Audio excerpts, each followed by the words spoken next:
So, in fact, all the concept of this message, I get it from my wife. Don't tell her that I get it from her.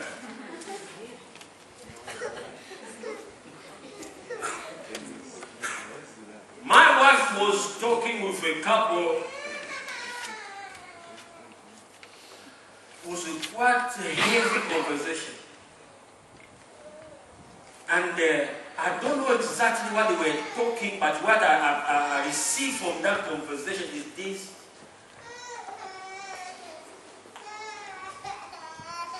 We can be friends, but I think they were saying, yeah, we are big, we are good friends, but in the spiritual realm, it's more than that. And then I got the conception about it. So you have to be careful, as I said, God always operating using men. So the person God placed around you, stop at the second that you see that person as, oh, this is Sister Vero, or this is Sister Jenny, or this is Sister Shah. But I want you to start perceiving people spiritually. Some people, they are in the church, but they are giants spiritually. If you can perceive them in that level, you will receive what they are carrying. Hallelujah. That's why the devil always loves to mess up the image of God's servant. Because the devil knows if I mess up his image, I mess up his reputation, people will not receive what he's carrying. You don't understand that's why the devil is fighting us so hard. Because you can be a man of God, you never do anything, but the news is going in the town. That guy is a cook. You never cook everybody, but everybody knows you are a cook except you. And when you meet the person, whatever you are telling the person, what's happening? Big blow. He's a big crook. So the devil wants to twist your way of perception because you don't understand that person is carrying your miracle. I told you last week, nothing just happened. If you see things happen, somebody pay the price. Sometimes I watch Benny Hinn crusade miracle, people are getting healed and everybody's happy. But you don't know what the price those people pay. Some people, they drove 5 hours. You know, we live in different cities, we drove 5 hours just to come here. Nothing just happened. Why people drove, miles to go there because they perceive that person is getting something I need. Let me pause and ask you, how many people has been criticized by the people in the church? I'm not talking about people outside the church. By the people in the church. Say, oh, you are just a fanatic. You are just,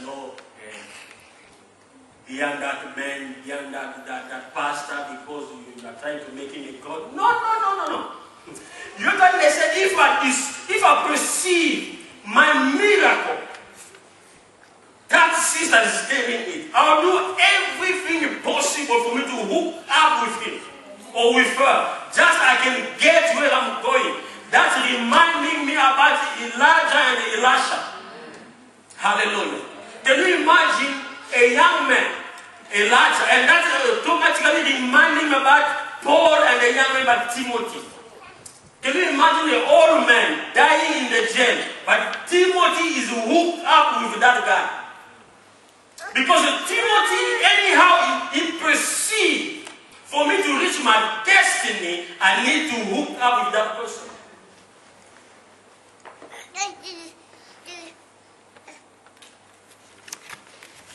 Elijah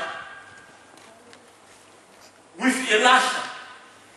Elisha, in fact, you know, they said he was busy doing his own business. And he forsook the business. He killed all the bulls. He put the fire on them. He said, no, my destiny, I have to hook up with that person. He forsook everything. He hooked up with the man of God. And you see this in the journey. When Elijah was ready to be taken up, Elijah said, I will not leave you. Wherever you go, I will go. And the people, some people folk in the church try to discourage Elisha. So you know that is going around and saying, hey, this is not my problem. Even the men of God try to discourage. Sometimes, I say sometimes, in the church, God will use the servant to discourage you. Just to see really if you stay.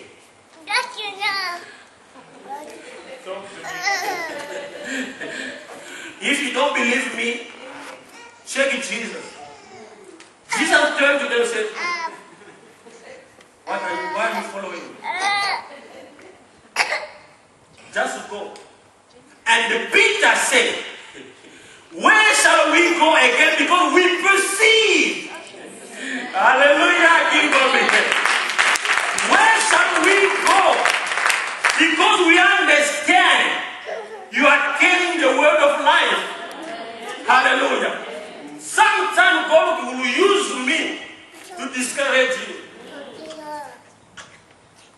Just for reading the Bible.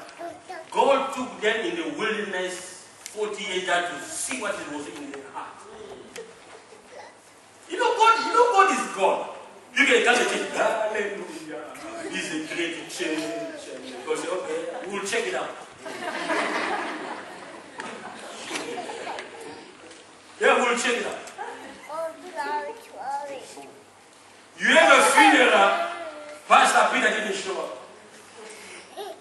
Pastor Paul didn't even go. Pastor Frank is busy flying. They said, really, God spoke to me that my time is over. There's no love.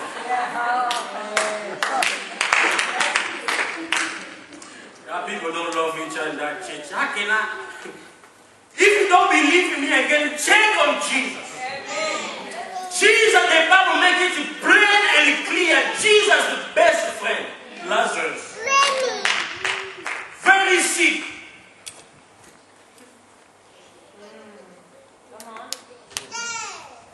Mary, send him a text. SMS. Send to Jesus. Jesus, come quick. The one you love. You see that? Is in the Bible. The one you love is sick.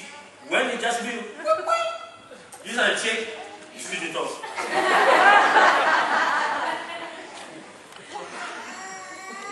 You see it off? Lazarus is sick and dead.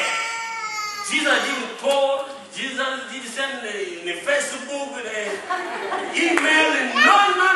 Busy doing whatever was doing. They buried Lazarus and Lazarus started stinking. Around 12 o'clock, dinner time, lunch time, then the preacher comes with the 12 disciples.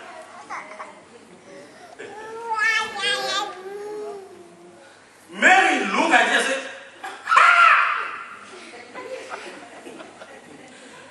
if you've been here, you know, sometimes when you read the Bible, put yourself in the shoes.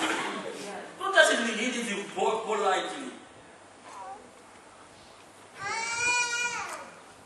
If she was an African man, and if she was an African girl, from where I'm coming from,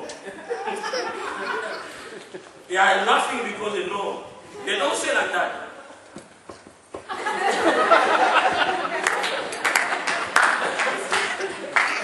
You can see the fire coming out. Huh? God will check what is in your heart. And sometimes also your blessing is connected with place.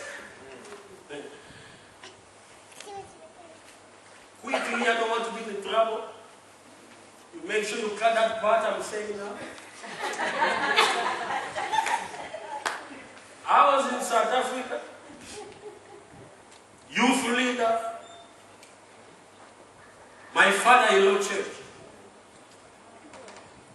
And there's some situation, fighting the leadership.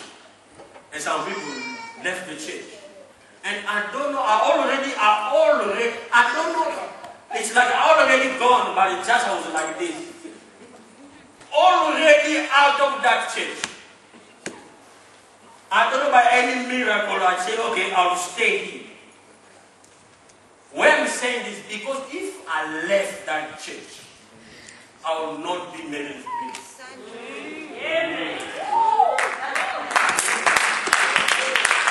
Because that was Billy's father's church. And you leave the church and you come back to Mary's daughter.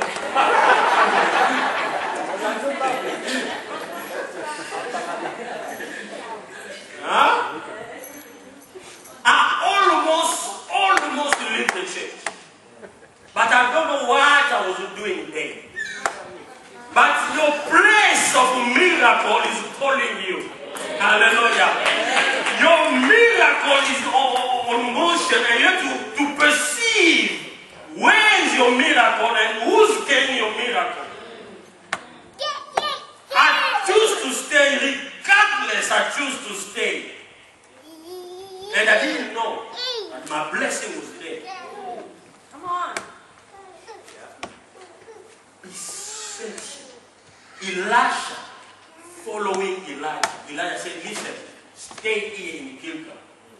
Because God is calling me in Bethel. The church of the 21st century, as I was saying, we are more holy, sanctified, and useless. Many people think miracle just you pray and you pray 5 times a day and a miracle happens. The kingdom of God suffer violence. And the violence is getting by force. There's something you have to stand and fight. Hallelujah. There's something the manna stop already coming down. You have to go to look for your own manna. There's some blessing in your life will not come on your lap. You have to reposition yourself. You have to fight and stand against the devil, against all the witches, and say, done everything to stand, I will stand therefore. I will stand. The man of God said, Elisha, hey, wait for me here. I'm going to Gilgal. Elisha looked at the man of God. He said, sir, with due respect, I'm not staying here. Wherever you are going, I am going. Hallelujah. And Elisha followed Elijah. They are going. He said, okay, they're reaching Gilgal. He said, listen, stay here, I'm going to Bethel. God is calling me to Bethel. So the man of God is doing everything to discourage this young boy. And then this young boy understood, my miracle, my destiny in life is connected with this man. If I can't let him go until I receive what is carrying, hallelujah. I can't, Jacob is calling me, said to God, God said, let me go. Jacob said, sir, I'm not letting you go until you bless me. How many times the devil knows you? You know, just a little pressure, you quit.